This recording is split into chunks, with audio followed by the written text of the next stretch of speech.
Hello and welcome to Other Voices, brought to you by Peninsula Peace and Justice Center. I'm your host, Paul George. The current resident of the White House, the man who won 46% of the vote, has just passed the 100-day milestone.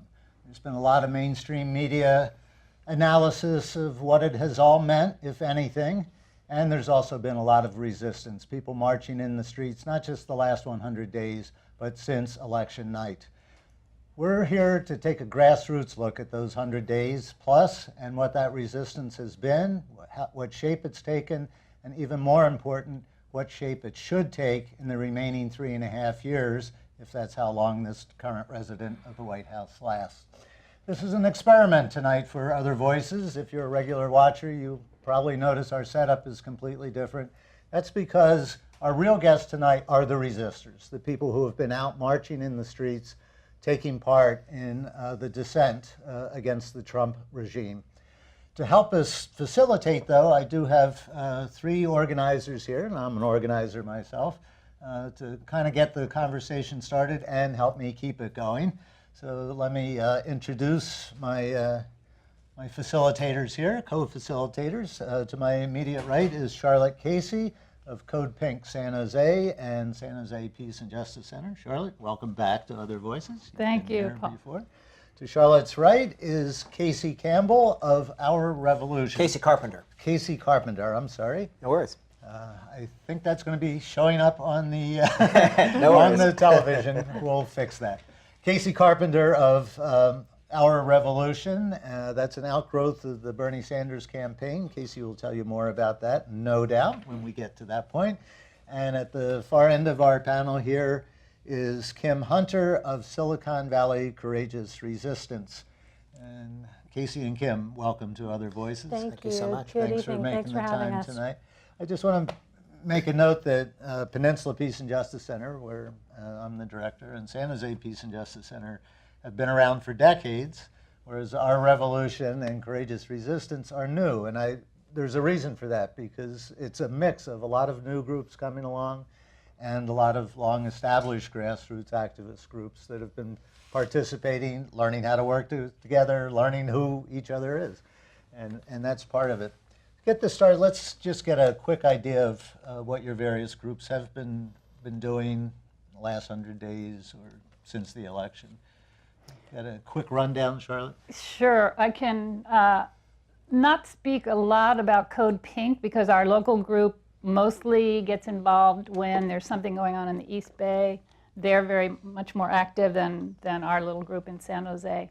But the Peace and Justice Center itself has been involved since the beginning of the year in all of the resistance activities, including supporting a new spin-off activist group of very active people called RU for Justice.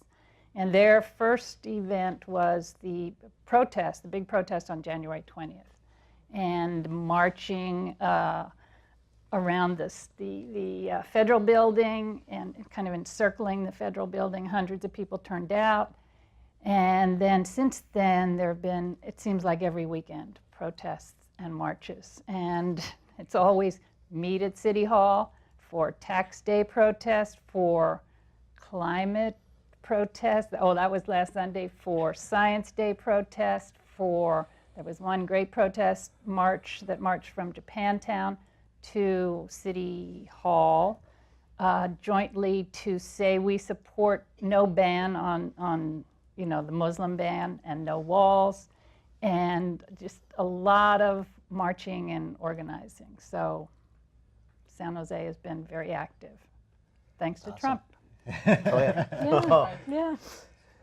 Kacey, tell us about Our Revolution, and you've just formed this chapter. Yeah. So Our Revolution, my story is we just relaunched local Our Revolution groups around the country, around the state, around the country. And so NorCal for Our Revolution is an affiliate that I run, and it really stretches from Mountain View, from Half Moon Bay, and all the way to the Sierras.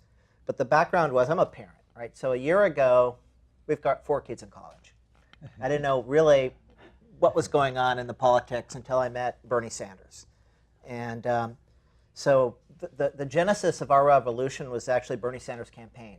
And I actually traveled 11 states, co-led 300 people from 30 states to go to Iowa, hosted the campaign in my home in Mountain View for 2 weeks last year, and was elected a delegate in Philly. And in Philadelphia, the delegates from California in particular came together.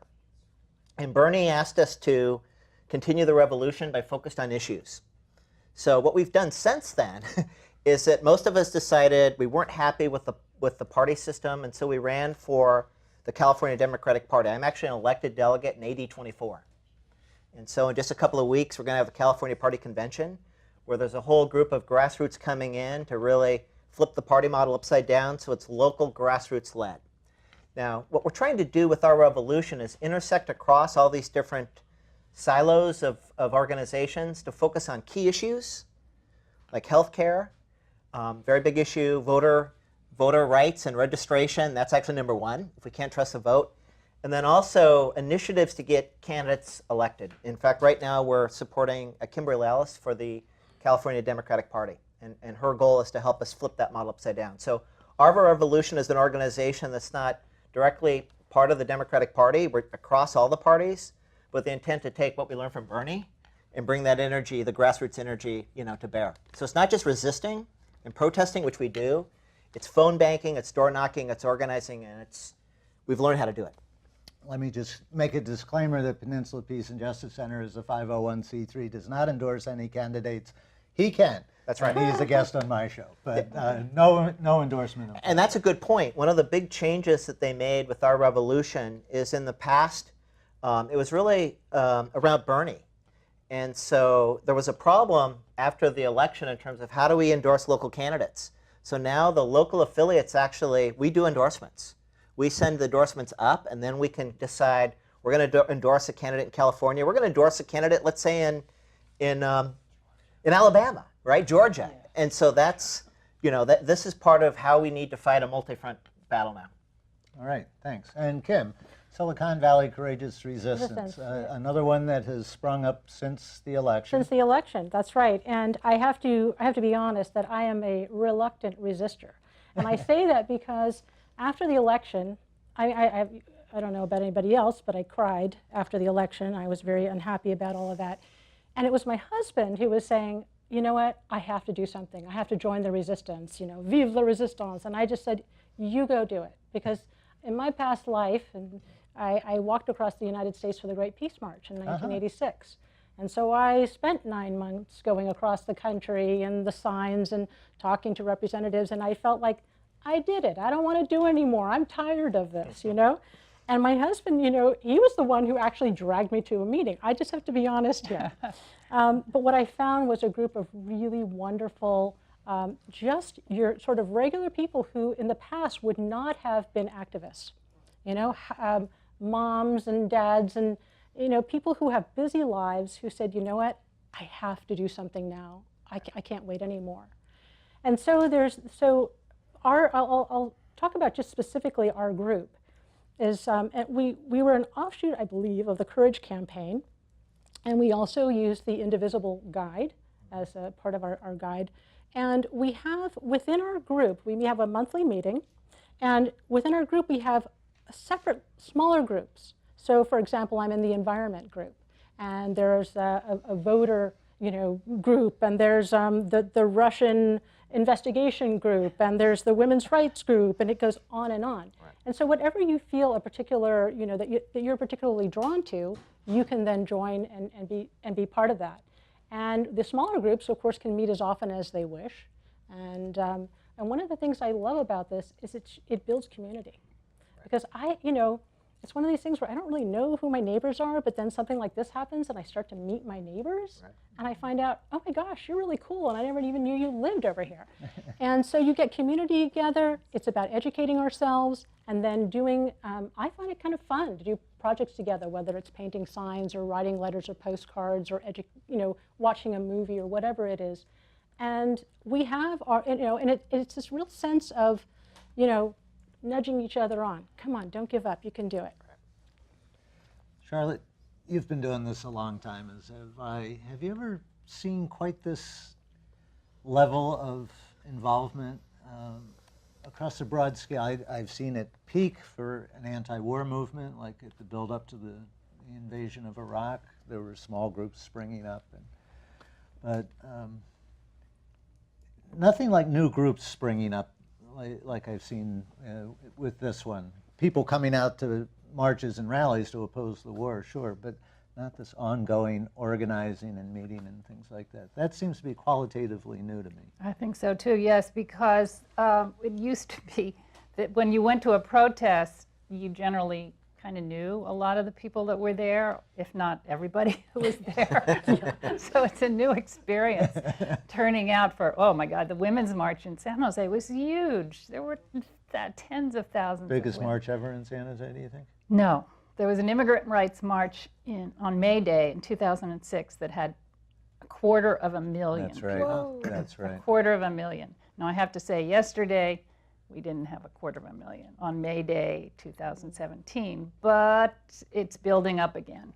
We had numbers are 500 building up. in Mountain View. It was a big one. That's That good. was a You mean good- it wasn't huge? It was huge. All right, let's bring the rest of our resistors in on this. And before we get to what needs to be done, I'd like to just get some feedback on your impressions of the last 100 days. What have you been doing? Have you found the resistance to be satisfying? Has something been left out?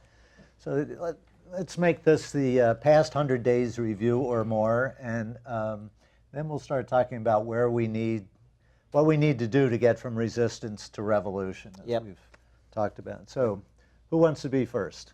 Okay, go for it. Hold it right up there. Hi, I'm Alice Smith, and my roles are I'm the chair of the local ACLU chapter, but I'm also the lead for National Voter Corps.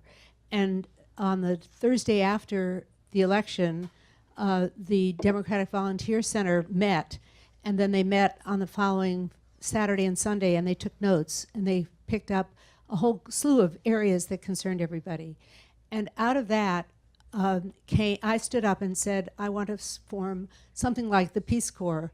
I'm a retired lawyer, and as far as I'm concerned, one person, one vote, every vote counted, etc. So I said I would take the lead on this. And out of that, we now have 142 local volunteers, but we are forming a national group. We're in 50 states.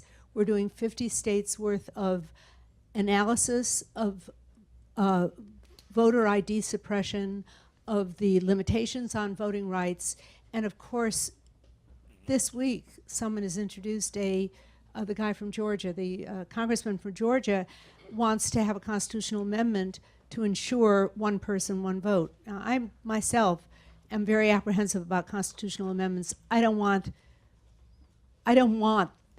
this to happen right now as a constitutional amendment because 34 states have already voted to call for a constitutional convention, which is open-ended. You can put anything before it. So people have to be very careful. You need to have good legal advice before you start jumping in on the bandwagon.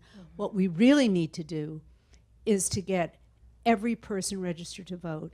And I consider this not resistance. I don't like the word resistance. Resistance is wrong. In my opinion, what we want is positive action, and we want to have clear rules, clear leadership, and clear objectives. Our objective is extremely simple. One person, one vote, every vote counted. And so we are going to overcome the new poll tax, which is voter ID. All right. Who wants to take another shot? I'll build on that. I actually think it's not only voter registration, it's voter education. It's the trust people have in their vote. And so it's treating, if you look at some of the data in terms of, how many people didn't vote, or how many people were independents and didn't believe in the candidates, or how many people don't believe that their vote matters. And this is as much an education and an empowerment issue.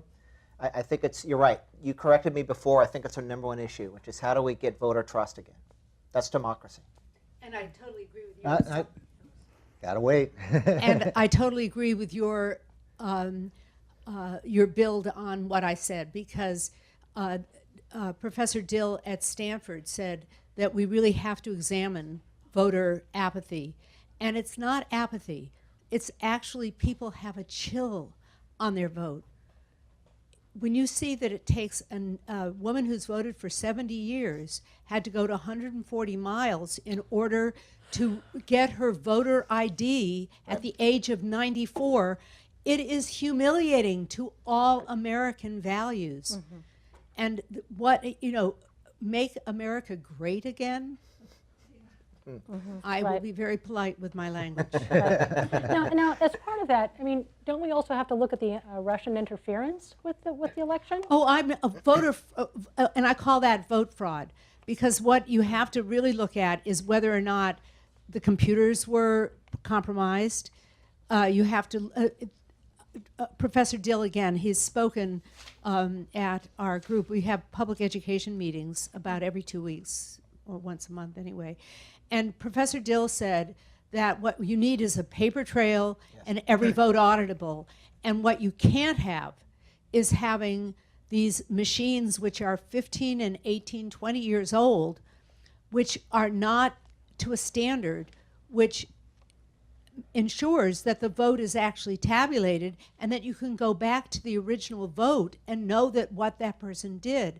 For example, I was, as a lawyer I went to New Mexico, and I called in and said there's something wrong in this poll because 26 people did not vote for president out of 320 people voting. That cannot be possible. It's statistically not proper.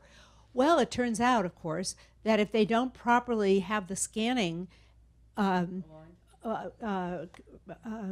fixed, updated properly, then the top of the ballot isn't registered. So that's just one example. Now, you should be able to go back to a paper tape, and you should be able to see that that person was voted, and that in fact there were, let's say, 340 out of 340 people, 329 voted for president, and they only had 300 votes that were counted. Well, therefore you have to go back and hand tabulate all those votes.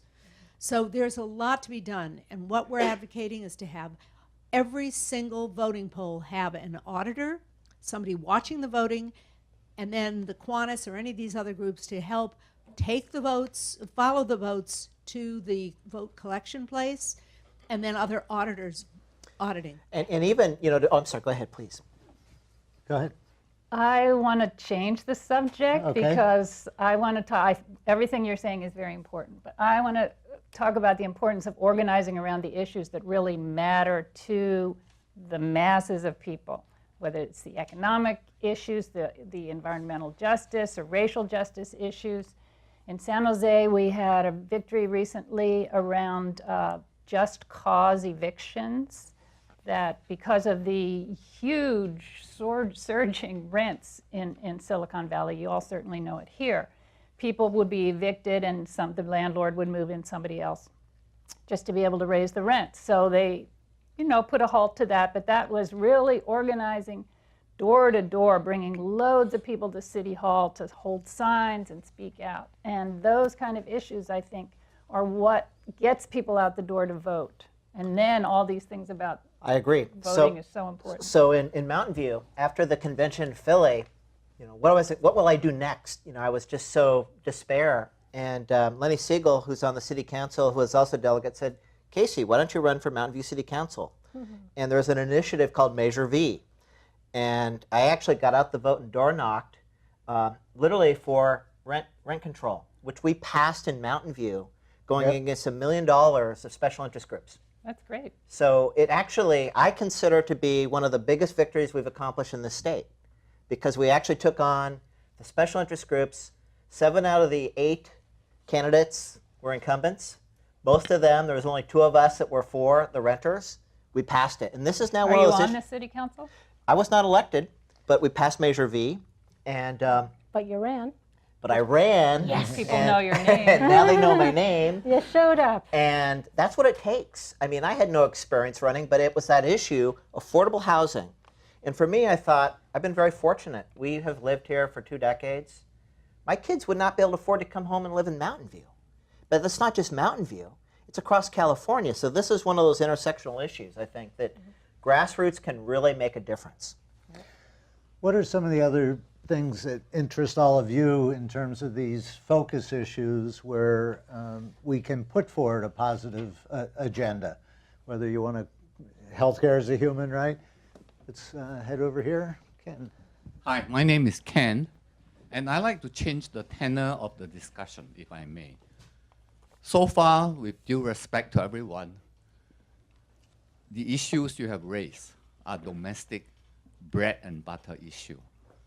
I personally am profoundly disappointed over the lack of a strong anti-war movement. Oh, yeah.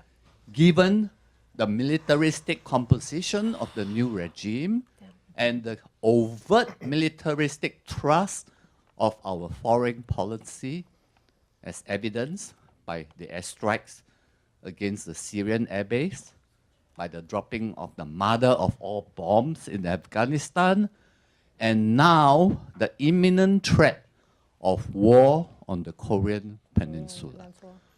If war does break out in Korea, chances of its becoming a nuclear war is extremely likely. All the other issues that you discussed, they are important issues, don't get me wrong. But these are slow-burning issues. But if nuclear war does erupt, I'm afraid it is game over for people and planet. Regardless of who wins, the nuclear winter that follows means it is game over for everybody. So I would like to ask the panelists to give me their analysis why we do not have a more vigorous anti-war movement other than the American Services group, who has always been very active in anti-war, anti-military. I don't see much of a resurgence or of an upsurge in spite of the imminence of war breaking out. Thank you. I will take a quick response to that as the head of a traditionally anti-war organization. Yeah. We did have an emergency response after the Tomahawk missile attack. And going back on this program, we had Jackie Cabasso of Western States Legal Foundation, one of the leading anti-nuclear groups. This show originally started out to be on North Korea, but I couldn't find any guests that could make it for this particular evening. You're right. We need to crank it up. There is a planned Women's March for Nuclear Disarmament on June 17th, and I think we'll be doing something locally on that because the nuclear issue in particular is critical right now, and I think the time is right to bring it up again. I really started in this as an anti-nuclear activist. Well, first Vietnam, but then that evolved into anti-nuclear activism. And like many movements, you see the ups and the downs, and I think this one is coming back. And talking to Jackie Cabasso, she agreed with that. We had the best turnout. I have Jackie on every year because I always want to do something on nuclear weapons on this program. And there's usually 6 or 8 people in the audience when Jackie comes, and there were 30 here this last time, so I think people are paying attention. And the other quick answer is that we have seen the peace movement just kind of collapse after 15 years of war. You know, we had 5,000 people in front of Palo Alto City Hall the month before the invasion of Iraq. 5,000 people. It's the biggest demonstration ever in Palo Alto. And then every year after that, in March, we would do an anniversary to end the war because it was still going on. And we would go back and forth between And we would San go Jose back and forth between San Jose and Palo Alto and sharing the organization. Every year, it fell in half, fell in half, fell in half. I'll add to this. So at the Democratic Convention, you probably didn't see this on TV because what you saw on TV was an advertising campaign. But the delegates, what we did is we held up signs that said, "No more war, no more war." And we interrupted the speakers at the convention. And we were yelling, "Peace, no more war." And the response was, "USA, USA." And so it was horrific. And so what we have to do is we have to put pressure on our elected officials in Congress and the Senate to let them know that this issue intersects. And we need to, you're right, we're dealing with, people are spread too thin. right? And it seems like there's a war, there's immigration. These are issues we need to intersect. And that's, I absolutely agree. That was one of the 6 or 7 chances we had that I just couldn't believe it. Of course, peace is better than no more war. We must strive for that. I want to respond when Ken asked why. Why? Because we had 8 years of Obama as the president, and nobody raised any questions about his drone killings, about the increased wars in so many countries where we had no troops before. Now we have troops, special ops, drone killings, just terrible things going on. And when Obama was in office, sorry, Democrats, but nobody wanted to hear about it. Nobody wanted to take a stand against those wars. That's true. Except, I will say, Code Pink has been out there. Good job. We did actions and programs on the drone war, on the attacks in Syria when Obama first went into Syria, and where we would have normally had 200 people in front of Anna Ashew's office, we had 20. That's the way it's been. By the way, when Anna heard that we were coming, when Syria was coming up and maybe going to Congress, by the time we got to her office, she had a statement prepared for us that she was opposed to the intervention. Kacey, you were going to say something? Okay, I'm Kim. Or Kacey. Kim. Kim. It's okay. It's all right. I'll be Kacey if you want. No, she'll be Kacey, he'll be Campbell. Ken, I want to thank you for your question.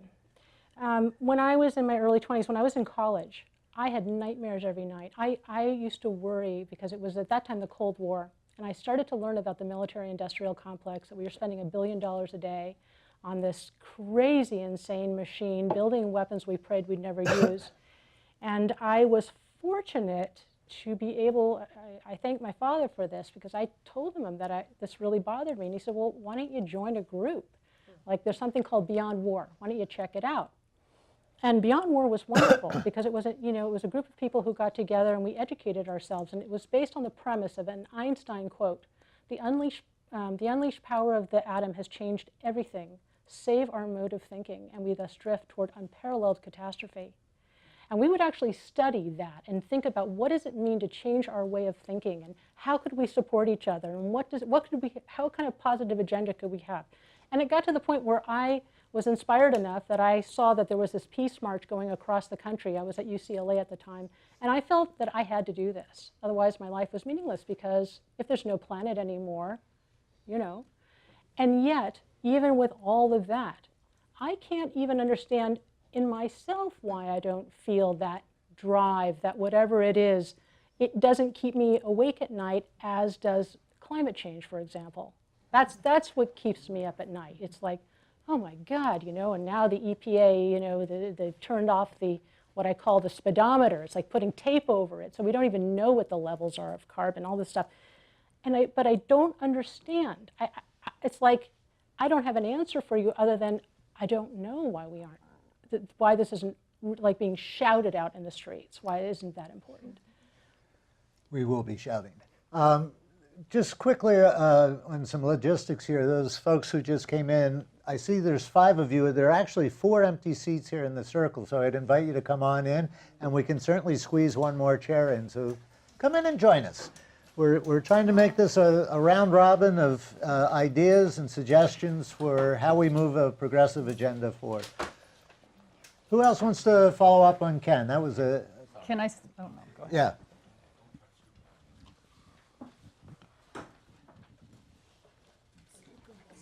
Where's it going? Okay.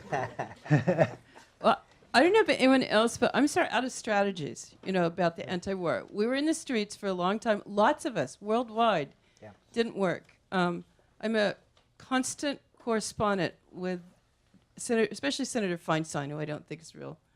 It needs a lot of nudging. But I write both of my senators. I just don't know what else to do. And so I think that's one of the reasons we just don't know what to do. That's something I hear from a lot of people. I want to help, I don't know what to do. Whether it's how do I protest against the war, how do I protect immigration rights, what do I do? I think there's a tremendous amount of unleashed energy that happened since the election that kind of woke everyone up. But now we're somewhat in a an unformed kind of chaotic mode. And what we need to do is we need to actually form organizational strategies that are more than just protesting and resisting, but actually moving forward on how do we intersect an issue like the war with the environment, with veterans, right? So how can we bring these different groups together and say, it's not just one thing, these all connect together. They all connect. They right. connect together. And how do you get the people that don't know what to do? The thing I found getting out the vote and getting volunteers is you have to take every single volunteer that comes in. Because not everyone has the experience, the background. But every single person who wants to help, we need to give them a way, a tool to make a difference. I think one of the, I'll go to you in just a sec. I think one of the problems is the nature of modern war.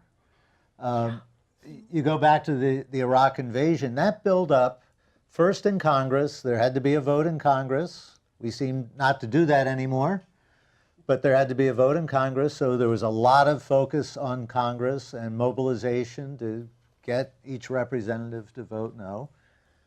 Then there's this build-up because they have to mobilize hundreds of thousands of soldiers and equipment to get over to Iraq. These days, the drones are there. They fly every day and are bombing in secret. The jet bombers are there and bombing every day and flying in secret. There are no U.S. body bags coming back, and that it's all hidden away. There are a few. I was just reading today that apparently the White House is discussing sending an additional 5,000 troops to Afghanistan. That is very likely something we can mobilize around if he goes to Congress, which he won't. He's already got authorization from the 2001 authorization to use military force. We've got to get Congress to speak out on this again. And it feels so distant. You know, that's the other thing. I mean, during the Cold War, I felt the sense of imminent threat.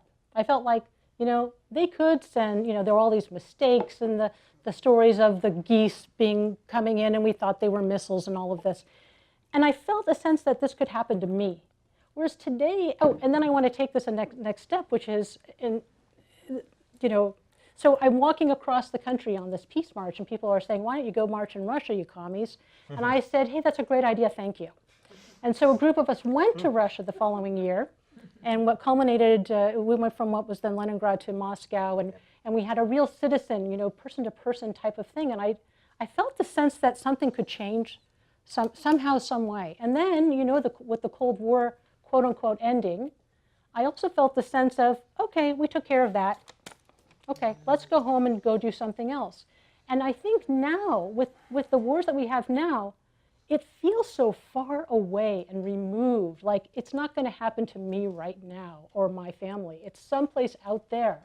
And until we bring this to make it more personal, like this could really happen to us, like, you know, now, I don't know how you get a fire under people to feel that. Let's go to this person who's been waiting, and then I do have some more thoughts on that. Go ahead. I guess I just have a bunch of comments. My name is Fulvia Govetto. I'm an Italian African American. I have Italian blood in my veins. I was born and raised in South Africa, and I came to the United States in 1984 and became a citizen in 92. And so I resonate with so many of these issues. What Kacey said about intersectionality, one thing that came to mind is framing the environmental issues as national security issues, because they are. I mean, the Pentagon and the military have acknowledged this as one of the key national security issues. They're among the leading researchers in how to respond to climate change. Water and natural resources and scarcity of all those things are going to lead to more war unless we do something different. So I think we have to really get wiser about how we learn how to speak differently, learn how to adopt some of what George Lakoff writes about, you know, frame things as moral questions. And the other aspect is, because of my background, I think I'm much more of a globalist. And the chants of USA at the convention, you know, something like that. How can we have how can we care about the planet if we're so nationalistic? Right. So all these things, we have to find ways to penetrate through and get the messaging right. And I'll build upon what you're saying really quickly. I was just in Berlin last month, and you think about that country, right? It was the Berlin Wall, probably one of the most progressive countries right now. And the people, most of the people, not only in America, but around the world, want peace. So it's not only intersecting the issues, recognizing that we, the people, want peace. And it's not just, it's not the splits between the parties, it's actually, it's the urgency that the people need to fight for our planet, ourselves, our people. Got another comment or question here? Another comment in response to. Hold it close. Hold it close like that? Yes. Wow. See the difference that makes. So I agree with Ken's point about the importance of anti-war movement. But at the same time, well, I think part of the answer to why is that not just the Obama administration, but going back through all the administrations of my adult life and probably further, have been doing this. I mean, one after another after another. There's very few years in American history that we weren't at war somewhere. And our culture is so immersed in war and in violence that we're like fish in water. We don't see it's there. It's just has become normal. And I do think it's very much connected, though, to all the other issues because, you know, the concept of the military-industrial complex goes back to Eisenhower, right? And corporations have just got more and more powerful, and whose interest is war in? Theirs, whether it's military contractors, whether it's oil companies. And I feel, in fact, you know, if you look at history and modern nations came out of other systems, feudalism and whatnot, I feel like the next thing is for nations to wither away and corporations to just take over blatantly. That's kind of where it's going. So we need to attack on that front. And you made a comment also that connected war to the environment, and it really kind of all goes together. Yeah, you know, I don't know how many of you saw An Inconvenient Truth, the Al Gore film, but that, you know, that was very striking to me in its message. And I still remember an image that they had in that film, and he had the scales, the balance, and the planet, the Earth, was on one side, and a big pot of gold was on the other. And to me, that was so profound, because it feels like everybody's trying to get that gold, you know, and we forget that we live on this tiny little planet. I always think it looks like a Christmas tree decoration. And, you know, that goes, none of that other stuff matters. None of that stuff matters. And how do we teach that? How do we get people to care about that? Over here. I've been kind of searching for this for a long time, and Hold the mic a little closer. been concerned about how much we are divided into silos in our policy and advocacy work, our attention, whether it's healthcare or the environment or the economy or the workforce or housing or military and war. And I've been thinking that the greatest source of pollution that impacts our people and our planet is greed. Greed is the source of the failure of healthcare for all. Greed is the problem with the lack of jobs. Greed is what causes the wars and keeps conflict going, stealing land. So much damage to people and the planet comes from greed. And I think we need to highlight that and focus, expose it. You know, rip the pants off and show what the greed is doing to people and our planet. And if we can come together on that issue, it could bring together advocates and policy folks across the spectrum. And we could expose greed day in and day out and take it down.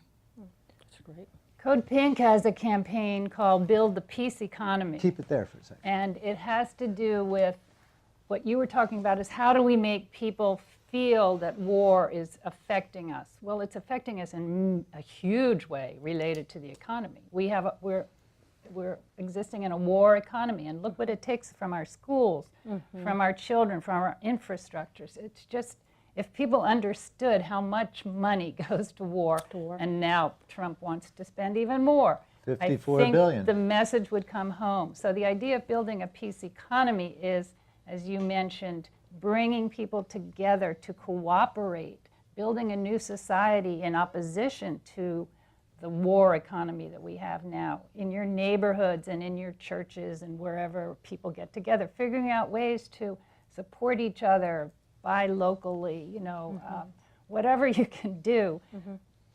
loving one another. I mean, I think it's heartwarming now to go to protests and see signs that say love. Oh, I and mean, we never saw that before. And the spirit of goodwill, when we go to these marches, the spirit of goodwill with everybody, right. and the humor that's used. There's a lightheartedness about it. That's right. And it's people a happy to lovely- be amongst Right. like-minded people. Yeah. Right.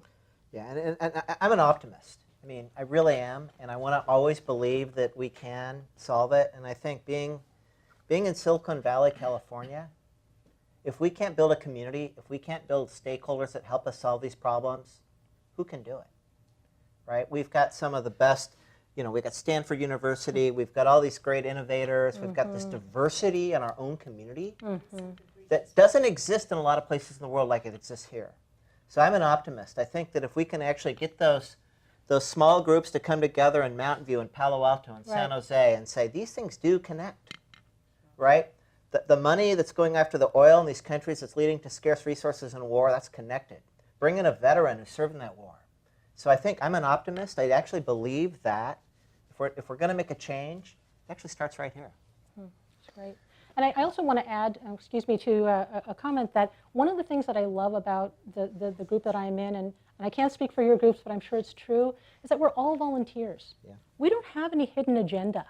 You know, I have never seen people work so hard with so much on their plates that I have in this group, and I'm looking at somebody right now that I just, you know, these people are my heroes, they're my mentors. How do, you know, they're on top of their busy lives, they're showing up because they care about their kids. And there's nothing financial to gain from that. And I think that's really important as well, and that we really need to look at when we support organizations. I want to know, I want to find out, you know, who's funding these organizations, no matter what kind of organizations they are. I want them to be transparent. Yes. And a lot of them are very cloudy. Right. Who else has some directions this way, Carol? If you'll just pass that on over there. Hold that right up to your mouth. Thank you. Hold it close. Hold it close. I'm also from Silicon Valley Courageous Resistance, and I heard a lot of things that I wanted to hear and that I agree with. But one thing needs to be said that was not said. So Trump is not a problem. Trump is a symptom. Yes. Of many Yes. problems Yes. that of what was wrong with our country for years, maybe for decades. And we still, even Democrats, even progressive Democrats, Yes. they still fall short of full realization that we are living in a different age. That we have to address the different kinds of challenges. And it's not enough anymore in order to be progressive to be, say, for marriage equality or against Dakota this line and so on. Because we face very serious new challenges. What are we going to do when millions people are displaced with automation? How are we going to address new threats to national security from ecological issues and from all these terrorist organizations and from many different directions? It's not one superpower anymore. It's spread, it's distributed. And this list can go on and on.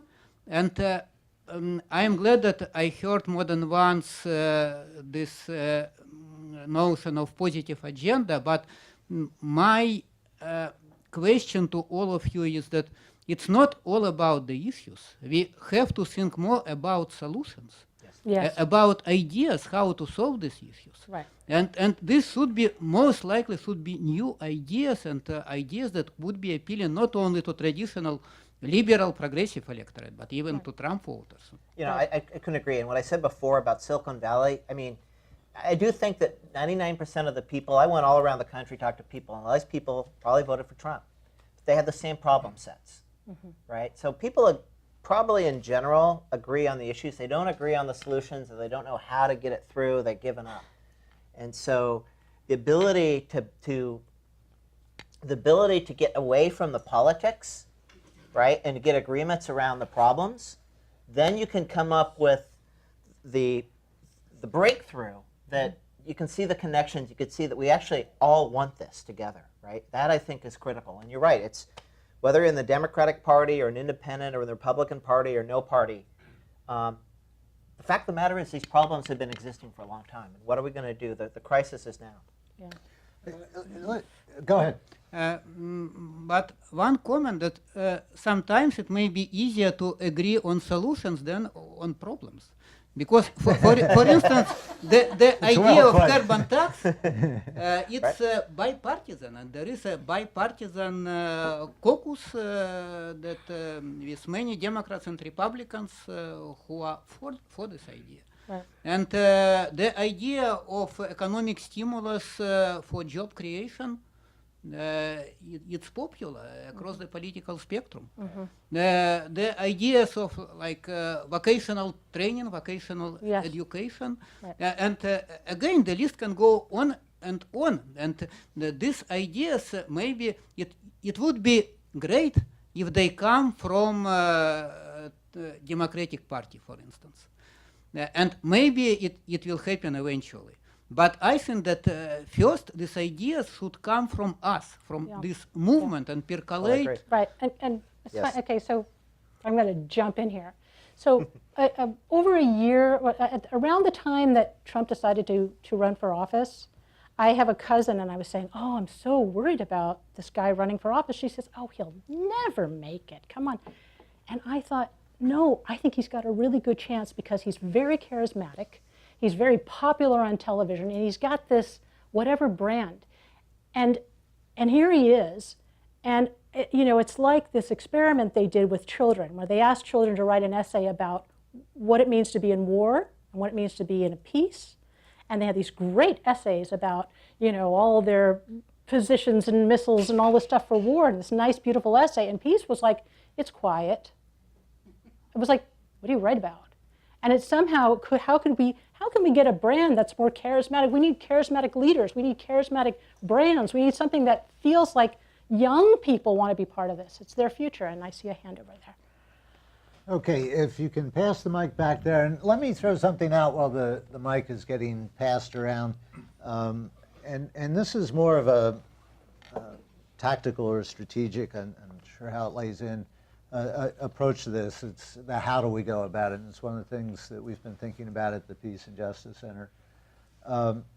That with a Republican-dominated Washington, that states are going to be a major bulwark against a lot of the stuff that's coming. So naturally, we're going to be looking a lot more at things that are going on in Sacramento and mobilizing our membership about legislation in Sacramento, like the current sanctuary state bill, the California Values Act, SB 54. We've almost never done anything with the state legislature before. It's always been at the federal level. I've met with Congresswoman Anna Eshoo many, many times over the years. So this is kind of new territory for us. And the first email petition I put out about SB 54 got twice the signatures of any petition we've put out in the last 5 years. So that told me something, that people are interested in that. And taking that a step further and coming even a little more locally to like city levels or county levels, going back a couple of years now, we've been engaged in a kind of a rolling campaign, city by city, to raise the local minimum wage. Right. Because we still think inequality is like one of the top issues because it's not just economic inequality, it also means political inequality. Raising the minimum wage is a very small step, but it addresses it and keeps the issue out there. So we went to city and have successfully gotten the minimum wage raised in 5 different cities now: Mountain View, Sunnyvale, Palo Alto, Los Altos, and San Mateo. So we're going to do the same thing with other locally based things. We've already got one being considered at Palo Alto City Council to rein in the use of surveillance equipment by local police departments. It's one of the greatest outlets of surveillance going on right now. Let me build on that, because I think this is really good. You said something about solutions exist. I think you're right. I think the question is, how do we then scale these solutions that already have been proven in a way that we can gain control? So you take affordable housing in Mountain View. We've done it. How do we roll that out? We take the minimum, livable wage. How do we roll that out? How do we so this is the sanctuary cities. Sanctuary cities. Yes, and it so is, when you right. organize and you build your teams, you're building a toolkit. And what is that? You can apply that now, just not for one cause or one issue. You can apply it and repeat it, right? And you can scale it. And so that's really the key. So it's not one Mountain View. It's taking all these little cities across California and across the country and saying, here's the kit. How do we actually go attack it? I think that's how you take that solution and get it done. Okay, we have. Could you stand up since you got stuck in the bleachers there? Thanks, Bob. Okay. And hold the mic close. Yes, my name is Bob Jung, and I show up to lots of places for lots of things. The challenge I want to ask these people, the panel and everyone here, is that, I've been going to lots of things, like I say. I went to the inauguration protest in San Jose. Over 500 people showed up. I went to the Women's March the next day. 30,000 people showed up. And we talked about we need to have unity. We talked about the diversity of Silicon Valley. The overlap with these two groups are not very big. The paleness of one group versus the other one was very obvious. The same thing happened. I went to the climate march in San Jose, and then 2 days later I went to the May Day march. The same thing there. There's not this overlap. We're not getting this unity. We're not getting this diversity in these actions. So how are we going to solve that?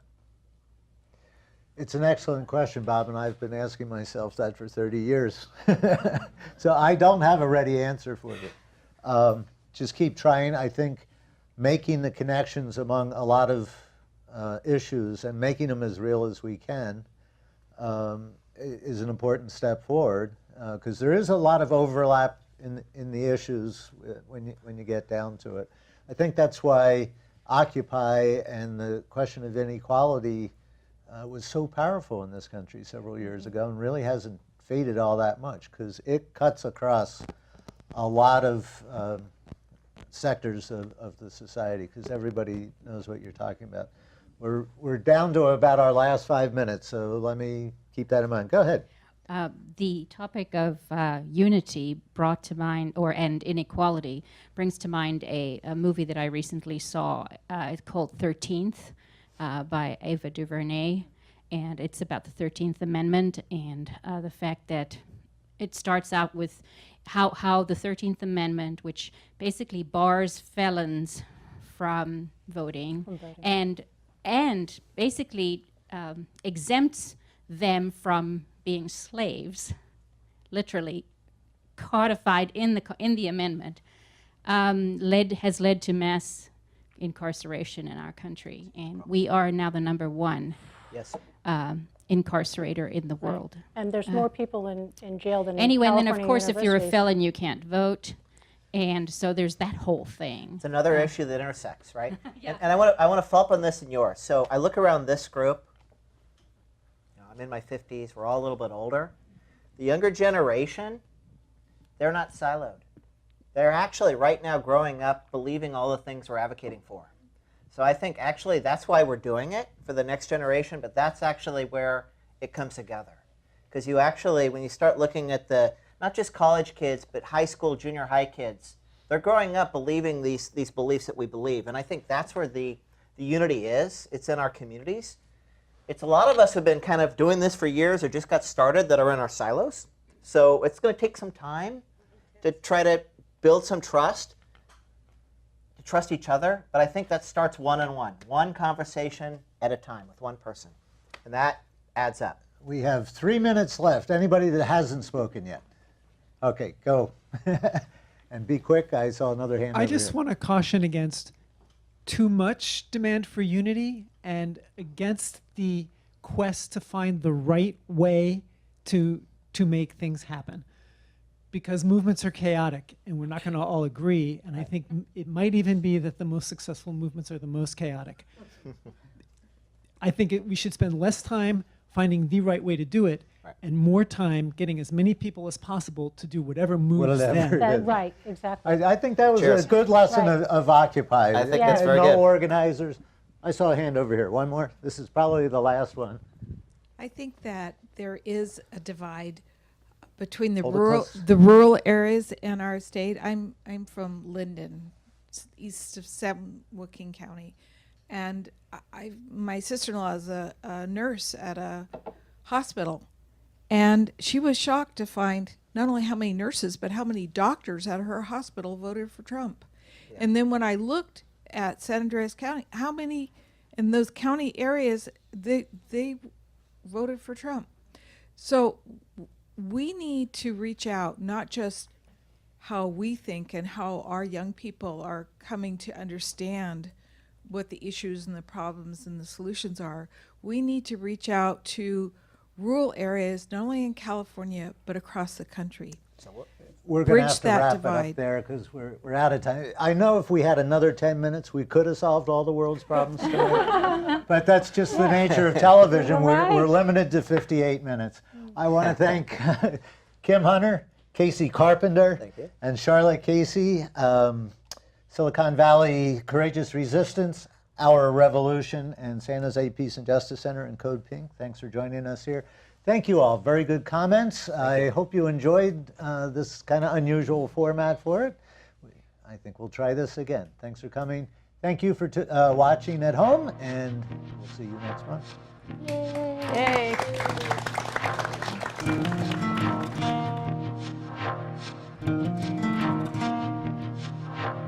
Yay.